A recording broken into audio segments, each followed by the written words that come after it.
गांव था, नाम था पूननपुर, बहुत ही खूबसूरत। लेकिन इसकी सारी खूबसूरती पर एक पुरानी डरावनी हवेली का साया था। लोग कहते थे वहां भूत रहते हैं। आज हम उसी हवेली के बंद दरवाजे खोलने जा रहे हैं और देखेंगे कि डर की इन दीवारों के पीछे आखिर कौन सा राज छपा हुआ है। तो सवाल यही है, उस वीरान हवेली में आखिर था क्या? क्या गांव वालों का डर सिर्फ एक वहम था, या फिर उन दीवारों के पीछे सच में कोई ऐसी हकीकत दफन थी जिसे दुनिया से छुपाया गया था? तो कहानी का पहला हिस्सा शुरू होता है हवेली से जुड़ी इन किंवदंतियों से। पर यह सिर्फ एक इमारत की कहानी नहीं है, ये है दो दुनियाओं के टकराव की कहानी। एक तरफ था गांव वालों का डर और अंधविश्वास, और दूसरी तरफ थी आज के जमाने की एक सोची समझी प्लानिंग और लालच।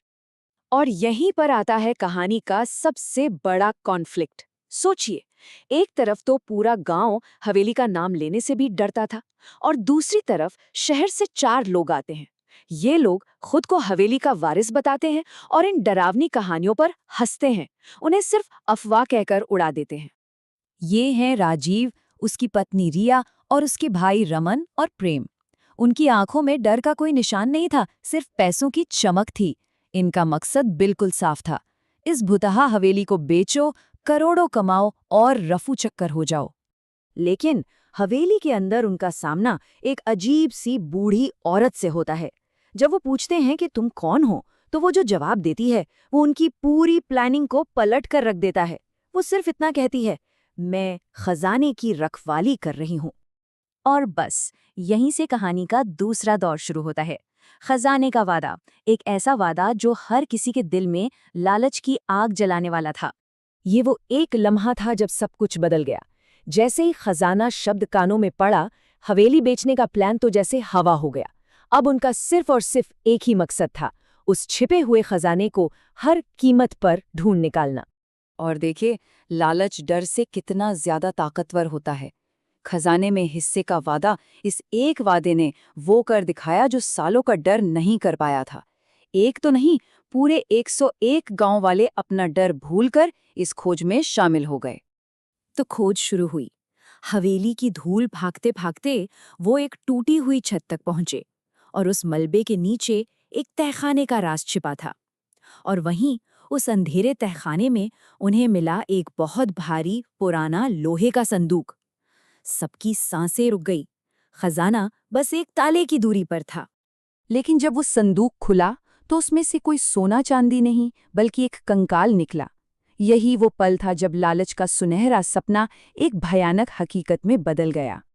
जैसे ही वो जंग लगा ताला टूटा और संदूक का ढक्कन उठा, सोने की चमक देखने को बेताब आंखों के सामने एक छोटे बच्चे का कंकाल था।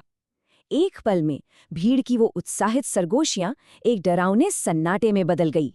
और तभी वो बूढ़ी औरत, जिसका नाम गौरी था, आगे बढ़ी और उस संदूक से ऐसे लिपट कर रोने लगी जैसे वो उसकी दुनिया की सबसे कीमती चीज हो।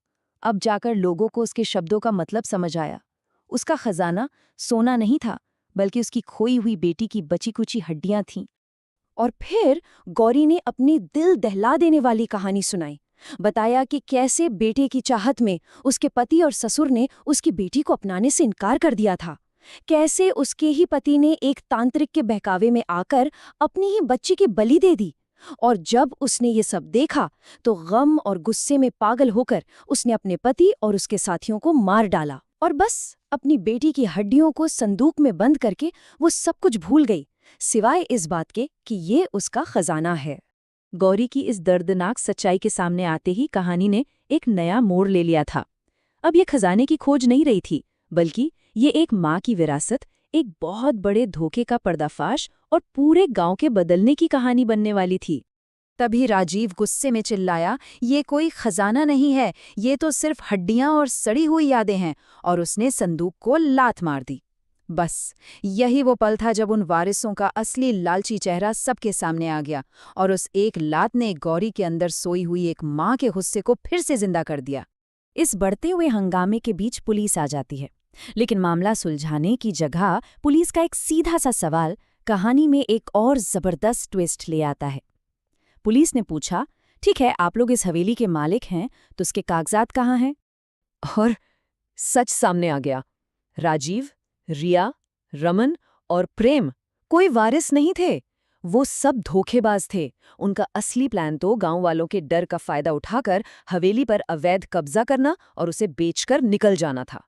इसके बाद जो हुआ वो होना ही था। चारों धोखेबाज गिरफ्तार हो गए। गांव वालों ने, जो कल तक उस हवेली के नाम से कांपते थे, सबने मिलकर उस मासूम बच्ची की आत्मा की शांति के लिए उसका अंतिम संस्कार किया और गौरी को इलाज और देखभाल के लिए भेज दिया गया ताकि उसके जख्म भी भर सकें। और अब आता है इस कहानी का सबसे खूबसूरत मोड़। जिस हवेली की नींव डर और खौफ पर रखी गई थी, अब उसी जमीन से उम्मीद की एक नई कोंपल फूटने वाली थी। गांव वालों ने मिलकर उस मनहूस हवेली को एक स्कूल में बदल दिया और उसका नाम रखा गौरी कन्या विद्यालय। सोचिए, जहां एक बेटी को बेटी की चाह में मार दिया गया था, अब वहां हजारों बेटियों को पढ़ाया जाना था। गौरी और उसकी बेटी को इससे अच्छी श्रद्धांजलि और क्या हो सकती थी। पूनपुर की ये कहानी हमसे एक बहुत गहरा सवाल पूछती है। क्या अपने सबसे बुरे अतीत के जख्मों को भरकर एक त्रासदी को एक यादगार विरासत में बदला जा सकता है?